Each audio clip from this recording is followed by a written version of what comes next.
Boa noite, bom dia ou boa tarde, né? Não se sabe a hora que esse vídeo irá ser assistido, né? Então, nós vamos iniciar nosso trabalho, né, da disciplina de Patologia dos Organismos Aquáticos, né? Disciplina essa ministrada pelo professor Dr. Gustavo da Silva Claudiano. E nosso trabalho é sobre zoonoses do pescado. Tá? Então, é um trabalho rico, né, de informações, e qual nós conseguimos afunilar e chegar a fazer um trabalho mais voltado um pouco para a nossa realidade. Então, como sabido, as zoonoses são enfermidades naturalmente transmissíveis entre os animais e o homem, direta ou indiretamente. Tá? Esse indiretamente sabemos que é por meio dos vetores. Bom, e essas zoonoses elas andam representando uma importante ameaça à saúde da população, ao bem-estar da população. As zoonoses transmitidas por pescado ela pode causar problemas de saúde tanto para a população que se alimenta, como também para aqueles que trabalham, né, com animais aquáticos, por exemplo, né, que nós estamos tratando de aquicultura, no caso da aquicultura, né. Então, um ambiente onde há necessidade de uma boa sanidade, né, isso pode ocorrer, né. Agora, um ambiente onde se tem um determinado padrão adequado, né, de higiene, salubridade, né, então, com certeza nós vamos poder evitar danos futuros. Então, é isso. Então, vamos aqui. Quais as zoonoses transmissíveis por pescado? Os principais patógenos da saúde humana identificados nos crustáceos foram, aí tem exemplos aí, são variáveis, é rica a literatura. Nós temos aqui hoje, por exemplo, o víbrio, salmonella, streptococcus, aureus, anisakíase, que inclusive que é causada pelos nematóides de uma infinidade, né, de tipos de nematóides intestinais, né, e que nós vamos trabalhar aqui sobre essa enfermidade, tá? E temos outros.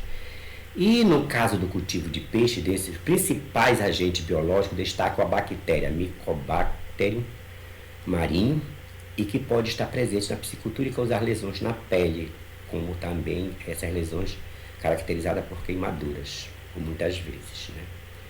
Dentre as zoonoses causadas especialmente pelo consumo de peixe cru, destaca aquelas ocasionadas por nematóides, como acima citado, né? E tem aqui as nematóides, por exemplo, aqui a Nicasis, aqui, a Focanema, a Terra Nova, entre outros, tá? Bom, então, aqui nós vamos falar da anisakíase. O que é a anisakíase? Anisaquídeos podem ser um grupo de nematóides, ou seja, verminoses, né? Nosso comum fala verminoses, mais importante dos peixes marinhos, ocupando o centro das discussões sobre o peixe de mar. Esses vermes podem ser patogênicos para os peixes pela sua invasão no fígado, nas gônadas, que são muitas vezes os órgãos sexuais, né? No mesentério, que é aquela região do abdômen, né?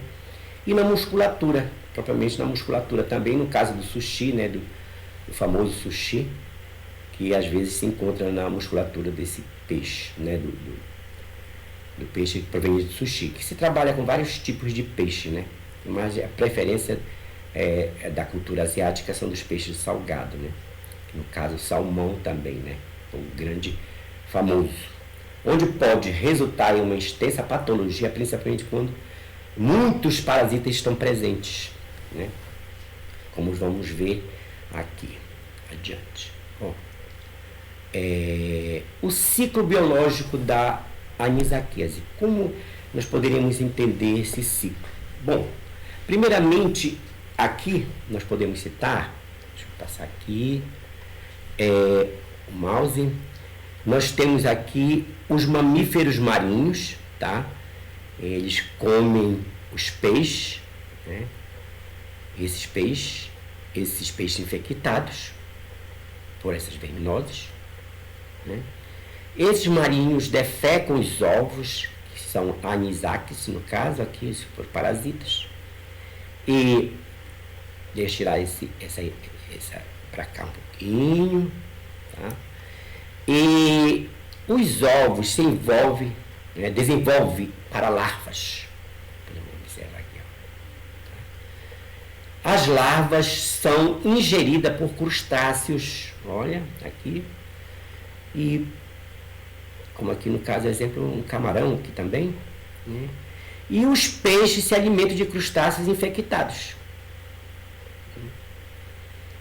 E o homem, por vezes, indiretamente, ele é acometido, né? Ele é infectado.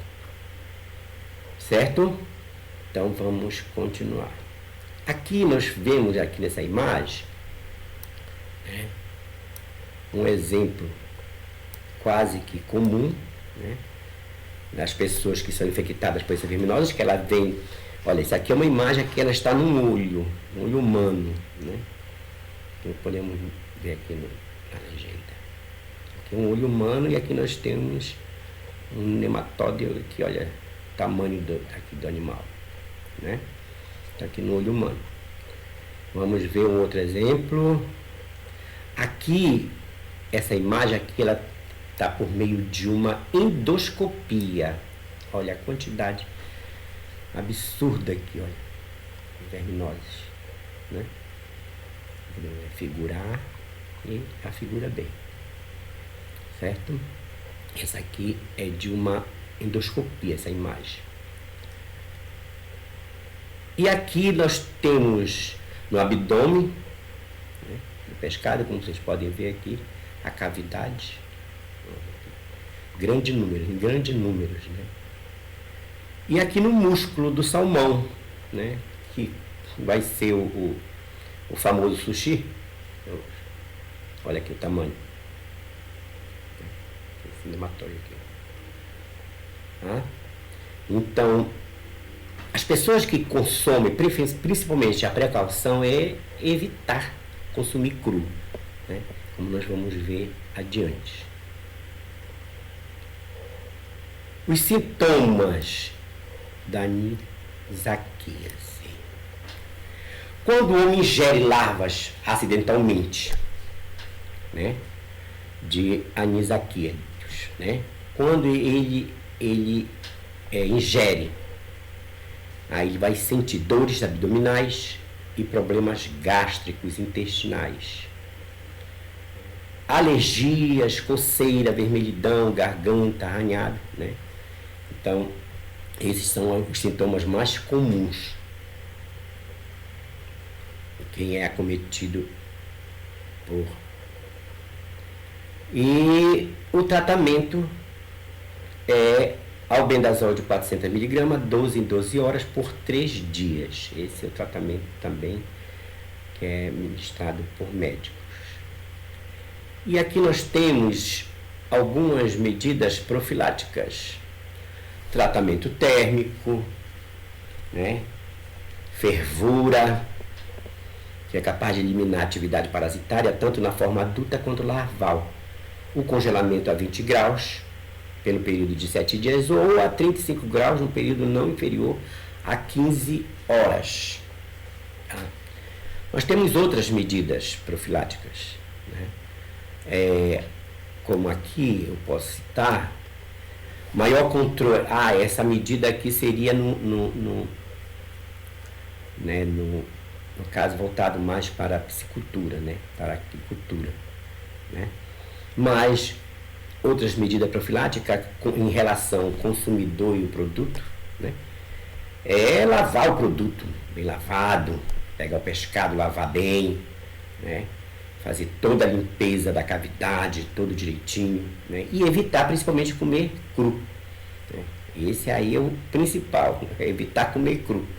Mas cozinhar bem, isso aí com certeza vai evitar né, que você seja cometido por esse problema. Bom, e sobre esse controle que diz respeito à enfermidade de caráter zootécnico, está voltado para cultivo, desde a produção até a comercialização do pescado, para diminuir as taxas de morbidade e mortalidade, ou seja, para evitar a taxa de doenças, que esses peixes não venham adoecer, né? Então aqui, morbidade e mortalidade.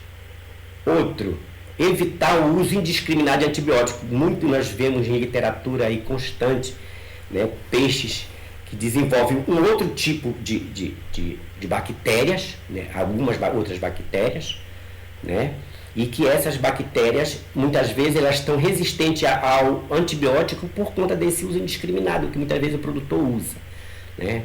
Muitas vezes não tem por vezes não tem uma assistência, né, não tem uma assistência técnica adequada.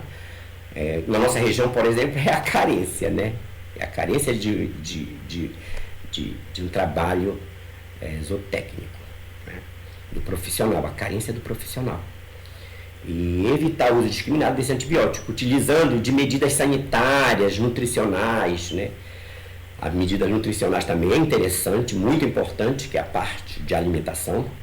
Alimentação adequada, alimentação nova, alimentação que não esteja contaminada com agentes já algumas bactérias, né, aeróbicas, que venha provocar alguma doença, ou até mesmo por fungos e até mesmo agrotóxicos, né, que geralmente a ração, quando ela não é bem armazenada, que ela está em contato com outros agentes, ela pode ser, né, contaminada por isso.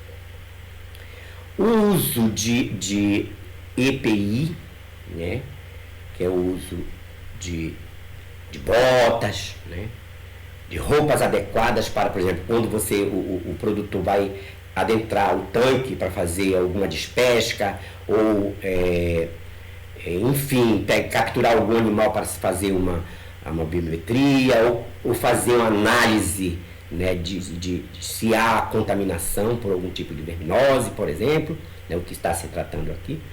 Então tem que usar o equipamento de proteção individual. Tá? Colocar em quarentena e eliminar os peixes infectados, ou eliminar. Então, se detectou o peixe com essa incidência, né, desses nematóides aí, está se falando, então, se detectou a presença de grande número, ou pequeno número também, né, detectou, então qual a medida sanitária? É colocar esse peixe, eliminar ou colocar numa quarentena. Se eliminar no sentido de que já está numa fase avançada, né? Então nós recomendamos ao produtor que está em fase avançada, então eliminar. Se não está em início, então é quarentena e fazer a asepsia, fazer a desinfecção do ambiente, né?